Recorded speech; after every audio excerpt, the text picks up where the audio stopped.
મારું નામ વ્યાસ જયંતિલાલ મગનલાલ છે અને અત્યારે આપણે જે સ્થળ ઉપર ઊભા છે એ સોમનાથ મહાદેવનું મંદિર છે. સનાળા રોડ ઉપર પેટ્રોલ પંપની બાજુમાં આવેલું છે અને બહુ ભવ્ય મંદિર છે.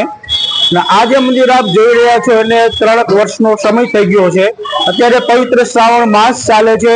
સમગ્ર ભારતભરમાં ગુજરાતમાં શિવાલયો જે આવેલા છે ત્યાં હર હર મહાદેવના નાદથી મંદિરો બધા ગાજી ઉઠ્યા છે. ભગવાન ભોળાનાથ સૌની મનોકામના પૂર્ણ કરે એવી ભગવાનને આપણે પ્રાર્થના કરીએ. અને પવિત્ર શ્રાવણ માસમાં આજે ભક્તો પ્રેમથી, ભાવથી, લાગણીથી જ્યારે ભગવાન ભોળાનાથને નમન કરતા હોય, એની પૂજા અર્ચના કરતા હોય, ત્યારે તમામ ભક્તોની ભગવાન ભોળાનાથ મનોકામના પૂર્ણ કરે તેવી પ્રાર્થના કરીએ. અને આ મંદિર બહુ ભવ્ય છે, આનો ઇતિહાસ પણ બહુ ભવ્ય છે. આ મંદિર જે આપ જોઈ રહ્યા છો એટલે 3 વર્ષનો સમય થઈ ગયો છે.